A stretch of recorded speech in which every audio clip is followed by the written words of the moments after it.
Okay. Magluluto po tayo ng tokwat baboy. Ayan, sibuyas at tokwa. Tapos pinapakuluan na po natin yung ating liempo, no? Cut into small pieces. Okay. Init na po yung kawali natin. Pito na po natin yung tokwa, no?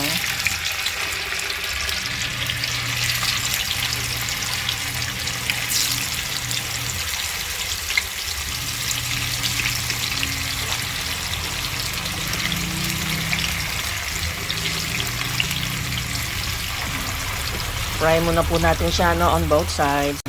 Baliktarin na po natin. Huwag masyadong tostado, no, kasi hindi na masarap. Wala ka nang makakain kung pag masyado ng tostado yung tokwa mo.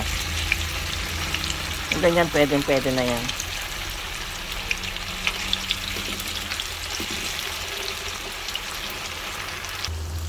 Yan, okay na po yan, ano. Set aside muna natin.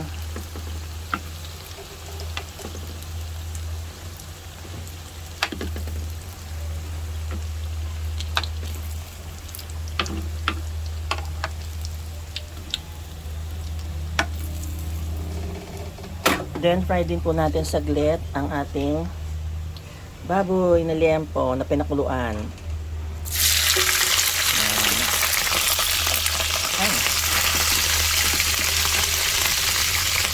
Pan niyo po at tumitilang set.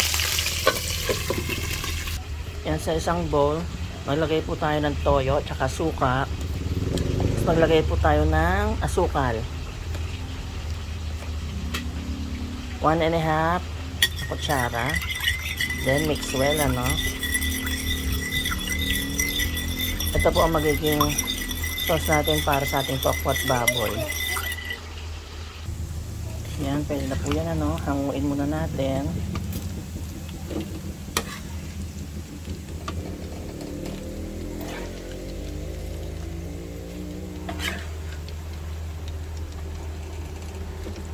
Huwag masyadong tostado.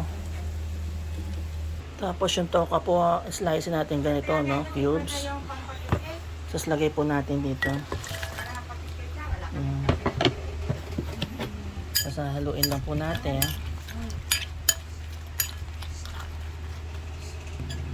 Ayan.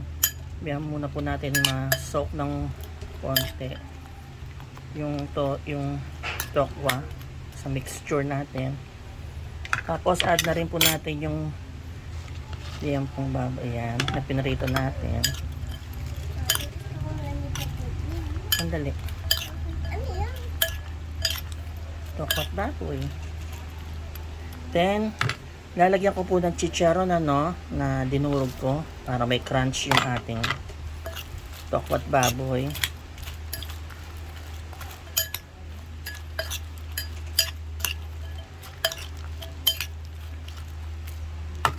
Then, add na po natin yung sibuyas. Yan. Maraming sibuyas.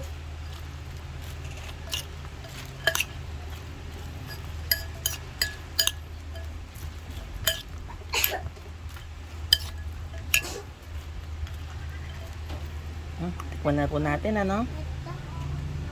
Wala yung bibig ko, ha? Nako. Napakasarap. Ayun na po.